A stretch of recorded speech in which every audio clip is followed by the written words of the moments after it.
اعوذ باللہ من الشیطان الرجیم بسم اللہ الرحمن الرحیم الحمد للہ رب العالمین وصلی اللہ علی محمد و اہل بیتہ الاطیبین الاطہرین السلام علیک یا حسن المجتبی یا امام الرحمہ۔ محترم ناظرین، السلام علیکم ورحمۃ اللہ وبرکاتہ۔ نواسۂ رسول، دلبند بطول، زہرا کی گود کا بالا، امام حسن مجتبی علیہ الصلاۃ والسلام کی ولادت پربرکت اور اس حسین عید کی مناسبت سے سب سے پہلے اپنے وقت کے امام حضرت حجت ابن الحسن العسکری عجل اللہ تعالی فرجہ الشریف، خاندان عصمت و طہارت، بی بی معصومہ سلام اللہ علیہا، اور آپ تمام ناظرین کی خدمت میں ہدیہ تبریک اور تہنیت پیش کرتے ہیں، اس امید کے ساتھ کہ پروردگار اس امام ہمام کی سیرت پر ہمیں چلنے کی توفیق دے۔ آج کے مسائل اور آج کے پروگرام کو آپ کی خدمت میں پیش کرتے ہیں۔ آج سورہ مبارک بنی اسرائیل کی آیت نمبر 79 کو گفتگو کا موضوع بنا کر آپ کی خدمت میں حاضر ہوئے ہیں۔ پروردگار اپنے کریم نبی اور حبیب کو مخاطب قرار دے کر فرما رہا ہے، اعوذ باللہ من الشیطان الرجیم وَمِنَ اللَّيْلِ فَتَہَجَّدْ بِهِ نَافِلَةً لَكَ عَسَىٰ أَن يَبْعَثَكَ رَبُّكَ مَقَامًا مَحْمُودًا۔ معنویت، تہجد اور عبادت ایک اسلامی امت کے لیے کتنی ضروری ہے، پروردگار اس آیت میں اس بات کو بیان کر رہا ہے۔ امام حسن مجتبی علیہ الصلاۃ والسلام کی سیرت میں آپ کو کتنی شدید عبادت نظر آئے گی۔ بارہا امام نے پیدل حج کیا۔ جب لوگ آپ سے فرماتے تھے کہ مولا سوار ہو جائیے، تو آپ کہتے تھے سختی کے ساتھ عبادت کرنا میرے پروردگار کو پسند ہے۔ اس آیت میں خداوند متعال نبی کریم صلی اللہ علیہ وآلہ وسلم کی خدمت میں نماز شب اور عبادت شب کے حوالے سے گفتگو فرما رہا ہے۔ اے میرے نبی، وَمِنَ اللَّيْلِ فَتَہَجَّدْ بِهِ نَافِلَةً لَكَ، اے میرے نبی، رات کے ایک حصے کو عبادت کے لیے مخصوص کر دیجئے۔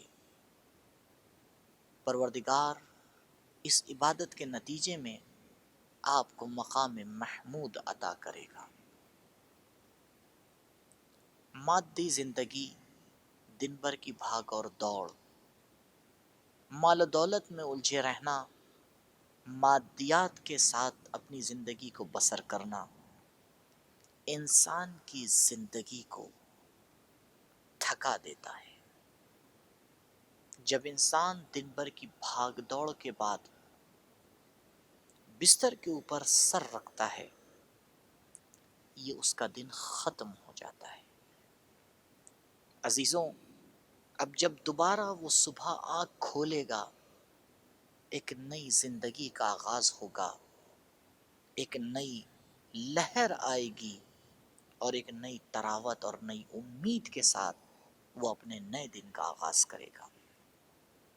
پروردگار انسان کو یہیں پر متوجہ کرتا ہے، متنبہ کرتا ہے، اے انسان، اب یہ تجھے اختیار ہے کہ دن گزر جانے کے بعد تو بستر سے اٹھ اور اپنے دن کا آغاز کر، یا نہیں جب ہم آواز دیں اور اذان دیں اور اذان صبح کا وقت ہو اس وقت تو بیدار ہو کر صفے عبادت گزاران میں اپنا نام لکھوا لے۔ لیکن عزیزوں، ایک تیسرا گروہ بھی ہے جو نہ خواب غفلت میں ہے اور نہ ہی اپنے آپ کو تنہا ایک نماز صبح کی عبادت پہ آ کے ختم کر دیتا ہے، بلکہ فتحجد بہ نافلۃ لک، وہ اذان صبح سے پہلے بیدار ہوتا ہے اور اس کی زندگی اور اس کا دن بہت ابتدا سے شروع ہوتا ہے۔ پروردگار ایسے لوگوں کو امید دلاتا ہے کہ ہم تمہیں مقام محمود عطا کریں گے۔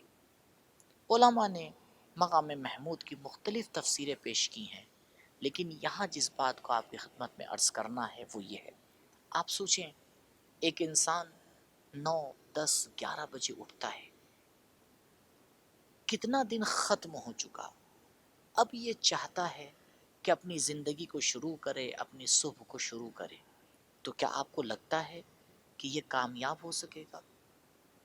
یہ اس وقت جب رزق بانٹا جا رہا تھا تب سو رہا تھا۔ اذان صبح اور طلوع آفتاب کے درمیان کا جو وقت ہے، روایات میں تاکید کی گئی ہے کہ اس وقت میں پروردگار رزق کی تقسیم کرتا ہے۔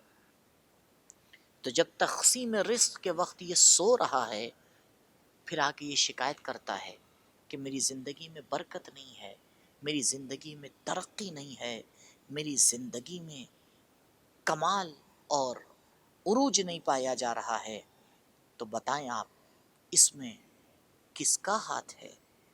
یہ ہماری سستی کا ہاتھ ہے یا ہماری عدم نظام بندی کا ہاتھ ہے؟ لیکن کچھ لوگ ایک قدم آگے بڑھتے ہیں، ایک دوسرا گروہ ہمیں معاشرے میں نظر آتا ہے جو نماز صبح کے وقت بیدار ہوتا ہے، تو اس کی زندگی کتنی بہتر ہوگی۔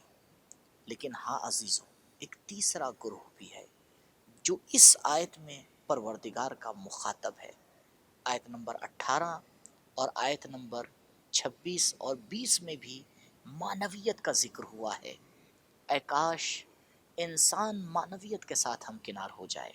ماہ مبارک رمضان بہترین موقع ہے کہ ہم اس عبادت کو آ کے انجام دیں۔